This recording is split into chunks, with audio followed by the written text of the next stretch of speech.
السلام عليكم ورحمة الله وبركاته. ازيكم عاملين ايه؟ يلا مدارس يعني يلا معجنات، كل سنة وحضراتكم طيبين. العجينة السحرية لجميع الأغراض انا بسميها كده. شايفين ما شاء الله تبارك الرحمن، العجينة والخمر بيتكلم عن نفسه، حاجة كده تحفة جدا. واو الواو. انا بستخدم في العجينة دي النوع ده من الخميرة، وده ب2 جنيه من اي سوبر ماركت. يلا بينا نسمي الله ونصلي على سيدنا محمد ونشوف احنا عملنا الجمال ده كله ازاي. اللهم صل وسلم وبارك على سيدنا محمد وآله وصحبه أجمعين. أنا عملت منها الميني بيتزا، وعملت منها يعني حطيت عليها بواقي التلاجة. كان عندي بواقي جبن شيدر على موتزاريلا على البرومي، وكان عندي كمان بسطرمة، عندي بواقي شاورما، أي حاجة لك ما تشائين في الحشوة بتاعتك انت براحتك خالص. وعملتها كمان حطيتها في اطباق فل علشان خاطر تتحط في اللانش بوكس وتبقى جاهزة معايا. عملت منها كمان النقانق، العجينة بالنقانق دي طالعة ترند جدا وعجبتني جدا، فقلت ان انا اجربها برضو بالعجينة دي، طلعت تحفة.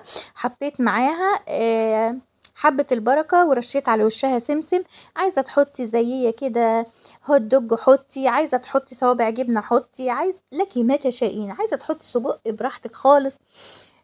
شايفين العجينة والتسوية ووش البيتزا حاجة كده تحفة جدا. وكمان هوريكم التسوية بتاعتها والقعر بتاعها عامل ازاي. ما شاء الله تبارك الرحمن، حاجة ما حصلتش.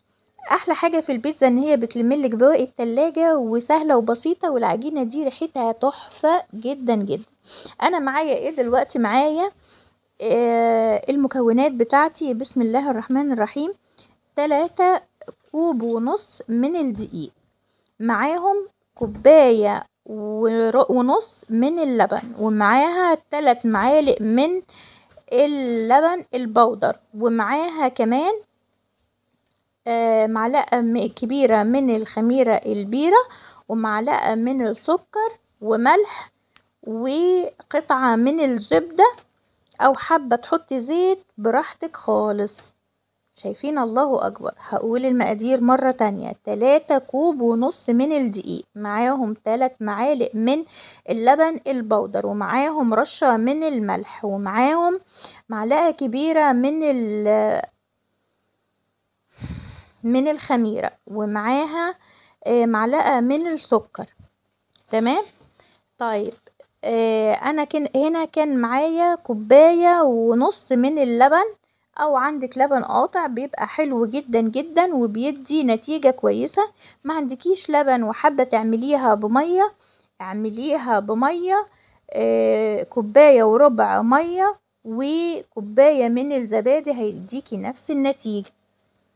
طبعا حسب الدقيق بتاعك، حسب الدقيق. الزبدة هنا بتديني ريحة حلوة جدا للعجينة، وبتدي طعم حلو جدا.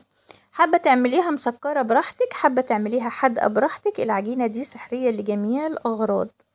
ما شاء الله تبارك الرحمن. بس أنا هنقولها طبعا عجنتها في مكان، وهنقولها في مكان تاني علشان الطبق اللي أنا بعجن فيه ده ضيق شوية. طبعا بعد ما اتعجنت واختمرت، هخليها حوالي ساعتين اختمرت. الحشوة اللي انتي حباها حطيها براحتك خالص. عايزة تحطي جمبري، عايزة تحطي فراخ، عايزة تحطي بسطرمة، لكي ما تشائين.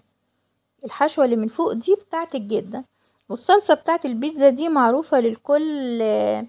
اي تسبيكة طماطم وفلفل وبصل، وبيتسبكوا على النار وبيتضربوا في الخلاط بعد كده، ويبقى معاكي التتبيلة بتاعت